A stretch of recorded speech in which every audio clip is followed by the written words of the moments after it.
Andy Bannister crawls his way out of his safe space to ask the question, does suffering prove that God doesn't exist? And of course, this is a common question.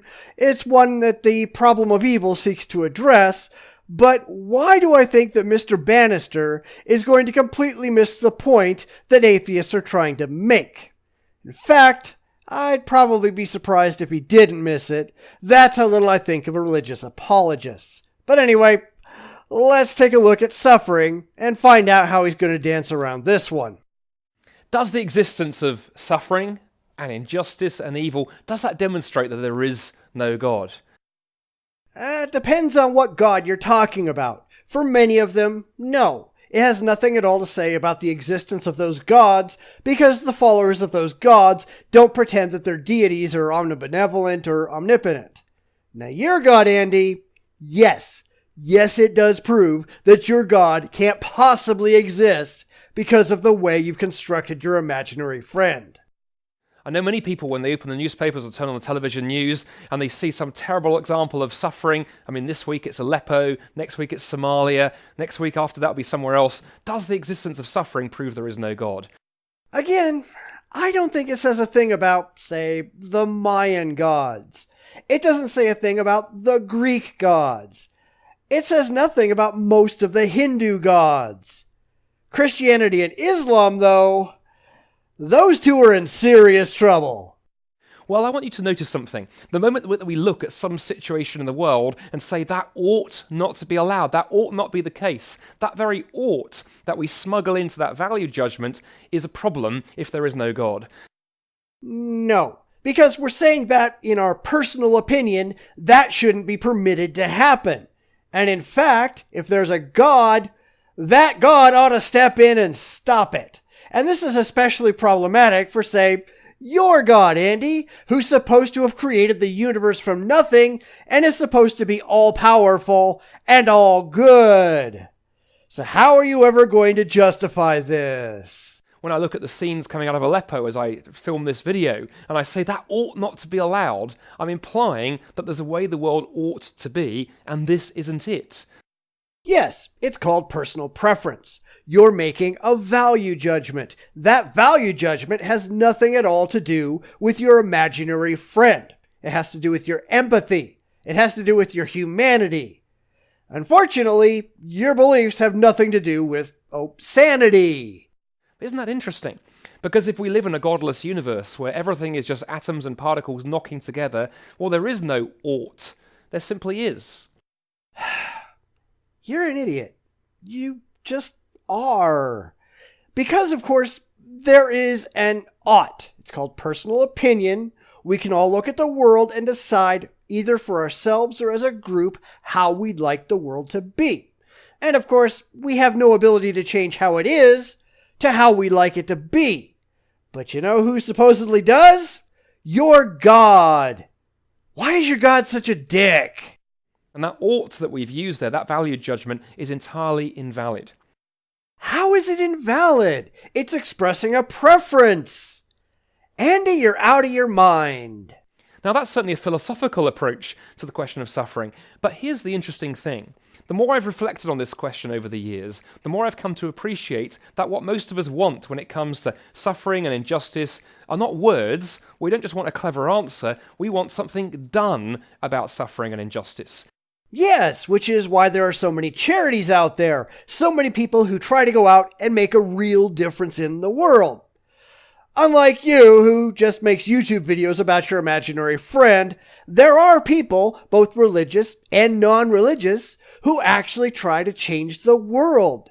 So my question to you, Andy, is, what the hell is your God doing to make things better?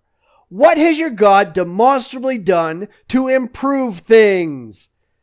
And I'm sure you have no answer, because your God is imaginary. And that's why as human beings, we get so excited about things like compassion, for instance, as a quality we admire in one another.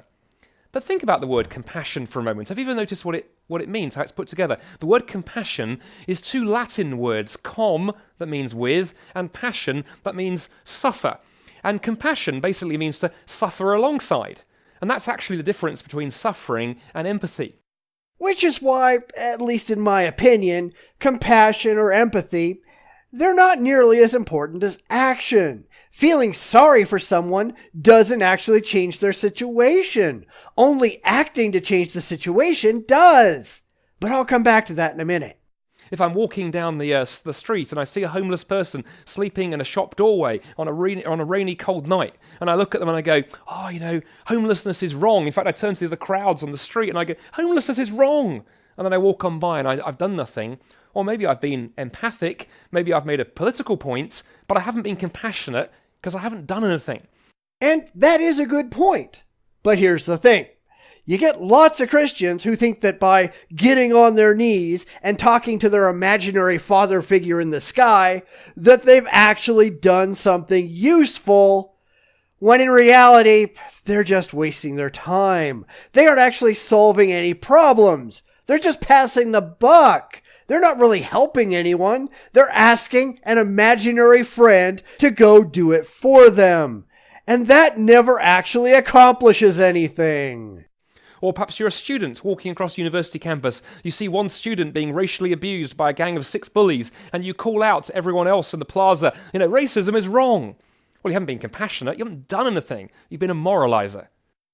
Let's not forget that racism in the West, at least traditionally, has been strongly driven by religion, especially by Christianity. It was Christianity that justified slavery on the basis of blacks being the descendants of Ham.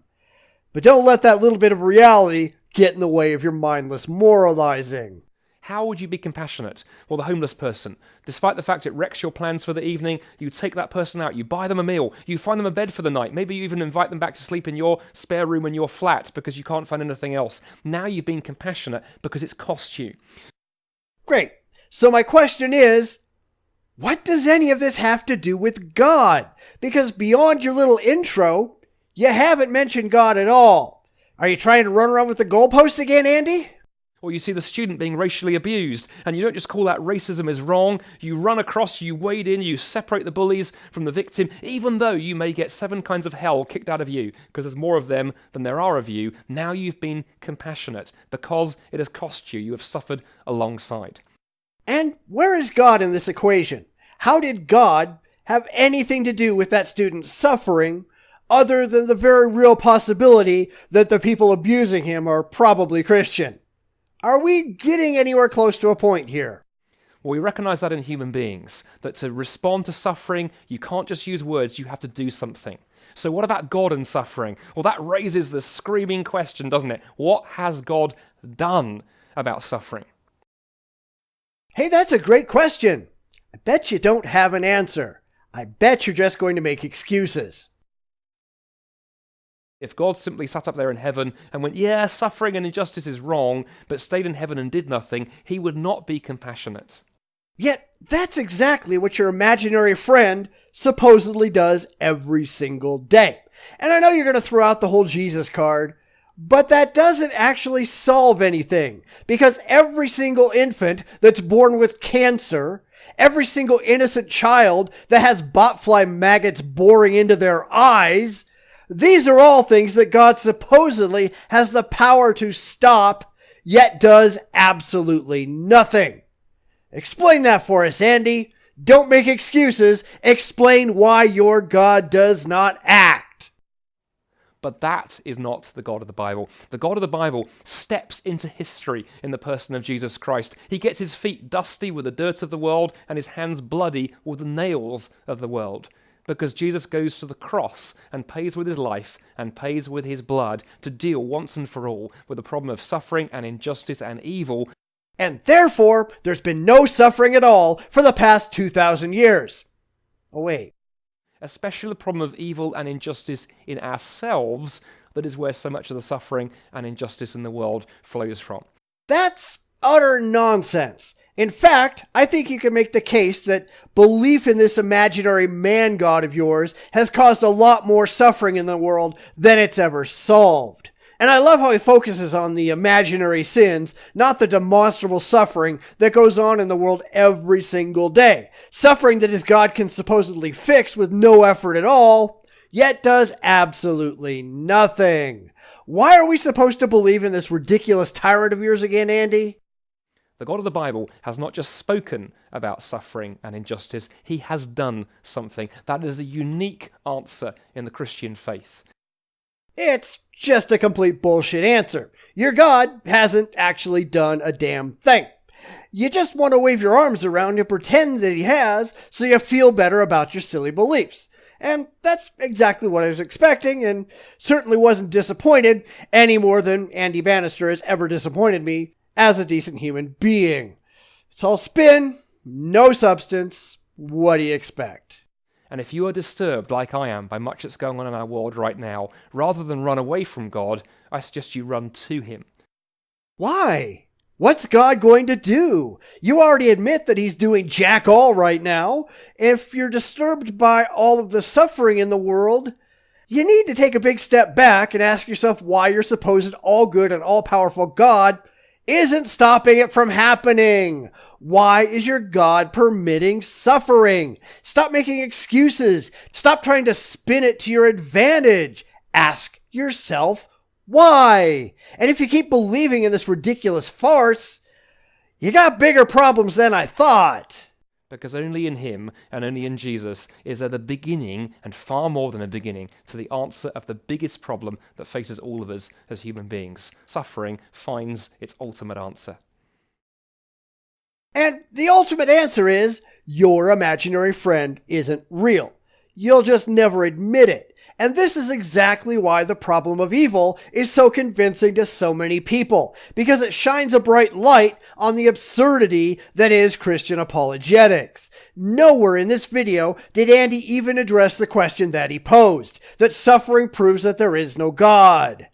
And given the God he believes in, it absolutely does. An all-powerful and all-good God simply could not create a world where evil and suffering was even possible, much less a daily occurrence. But does Andy explain that? Of course he doesn't. Because instead of explanations, all Andy cares about are excuses. All he can do is spin his miserable prick of a God so that the terminally gullible will keep believing in a monstrous tyrant, because I guess misery loves company. He never actually addresses the question because the question has no answers from his perspective. If he had to address it honestly, he could in no way defend the God of the Bible. He just couldn't, but he has to because his emotional comfort requires it. That's really a sad position to find yourself in, isn't it? Everything changes.